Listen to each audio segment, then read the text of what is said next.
शालिनी उबलीकर और मेरे चैनल में आप सबका बहुत बहुत स्वागत है। आज मैं आप लोग को सिखाने जा रही हूँ हिंदी सुलभ भारती 5वीं कक्षा के बच्चों के लिए।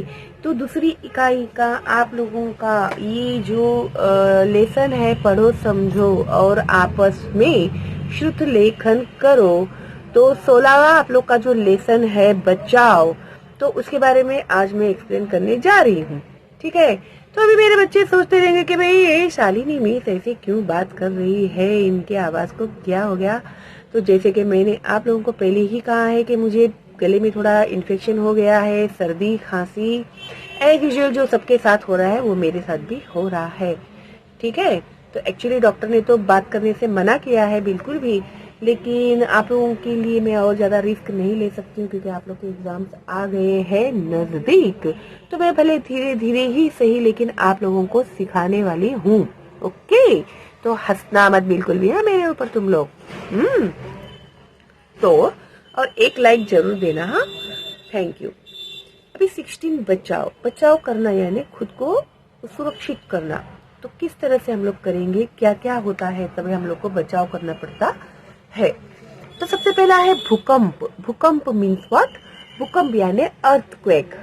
तो पृथ्वी के भीतर चट्टानों की परतों के आगे पीछे खिसकने से धरती हिलने लगती है। पृथ्वी के भीतर यानी अर्थ जो होता है ना, अर्थ के अंदर चट्टान मीन्स व्हाट? चट्टाने यानी स्टोन्स होते हैं, बड़े बड़े पत्थर होते हैं कि परतों को, लेयर जो होता है ना उसका, उसके आगे पीछे खिसकने से धरती हिलने लगती है। अंदर वो बहुत हीट तैयार हो जाता है जिससे धरती हिलने लगती है। यही भूकंप है, इसे ही भूकंप कहते हैं, अर्थक्वेक कहते हैं। इससे छत, दीवारें आदि गिरने लगती है। जैसे ही अभी वो कितना हिल रहा है धरती, उसके ऊपर वो डिपेंड करता है। नहीं तो अगर धरती कम ही हिलती है तो बहुत ज्यादा नुकसान नहीं होता। अगर बहुत ज्यादा हिलते हैं तो दीवारें क्या, बड़े बड़े बिल्डिंग और इमारतें भी गिर जाती है। ऐसे समय में हमें तुरंत घर के बाहर खुली जगह में आ जाना चाहिए। तो ऐसा जब होता है तो हम लोगों को ओपन ग्राउंड में आना चाहिए जिसमें हम लोग सेफ हो सकते हैं। ओके, तो इनकेस समझो आप लोगों को बाहर आने को नहीं मिला तो आप लोग मेज, लकड़ी के तख्त के नीचे, देखो यहाँ पर है ना, मेज, लकड़ी के तख्त के नीचे, किसी भी टेबल के नीचे, दरवाजे के पीछे छिपना चाहिए। अगर इनके समझो छपरा वगैरह भी गिरता है तो आप लोगों के ऊपर वो डायरेक्ट नहीं गिरेगा, आप अपना बचाव कर सकते हैं या तो फिर कोई दूसरा आके आपको बचा सकता है। तो अभी लोगों ने इसे दिया हुआ है, पलंग होगा पलंग के नीचे, अगर सोफे के नीचे जगह है तो सोफे के नीचे, जहां पर भी हम लोगों के ऊपर डायरेक्ट कोई भी चीज ना गिरे ऐसी जगह पे हमें जाना चाहिए। ओके, तो ये है भूकंप के बारे में।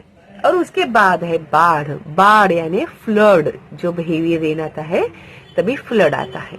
लगातार अधिक बारिश होने पर नदी नाले पानी से भरकर बहने लगते हैं।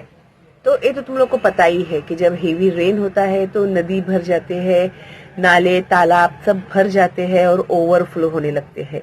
नदी के आसपास के गांवों, बस्तियों, इमारतों आदि में पानी भरने लगता है। जब वो नदियां ओवरफ्लो हो जाती है तो फिर वो सब शहर में, गांव में पानी घुसने लगता है, फसलें नष्ट हो जाती है, जो भी फार्म में जो अनाज उगा रहता है वो खराब हो जाता है।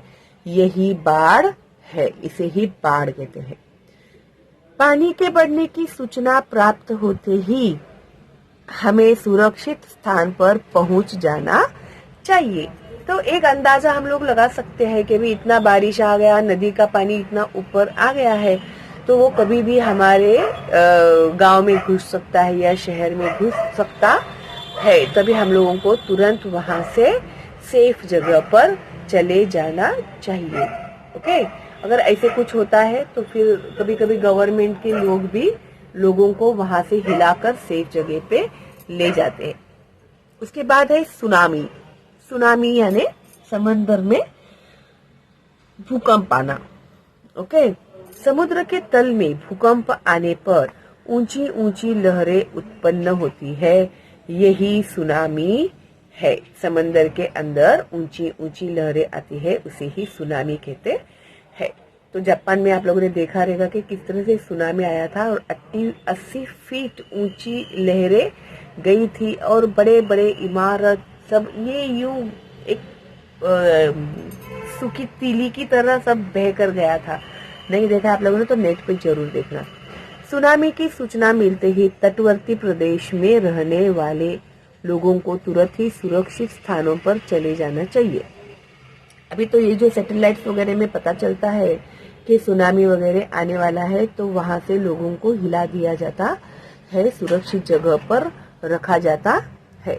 हमें समुद्र तट को पाट कर बस्तियां नहीं बनानी चाहिए।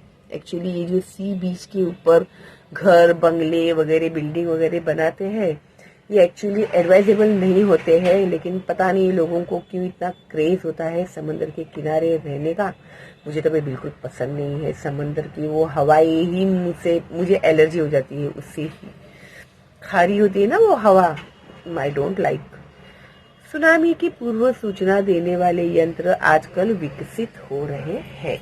तो सुनामी आने वाला रहेगा तो हमें पता चल जाता है पहले ही कि यहाँ पर ये जगह पे ये स्पॉट पर सुनामी होने वाला है।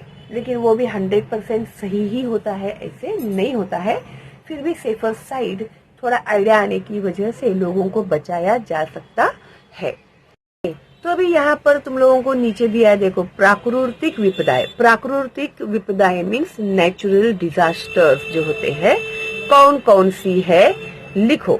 तो अभी इन लोगों ने यहाँ पर ऑलरेडी दे दिया है, भूकंप दिया है, बाढ़ दिया है, सुनामी दिया हुआ है। इसके अलावा भी और कौन से है कुदरती, जैसे स्टॉर्म आता है, आंधी तूफान, है ना, और फिर सूखा पड़ जाना, ये भी तो एक कुदरती आफत है।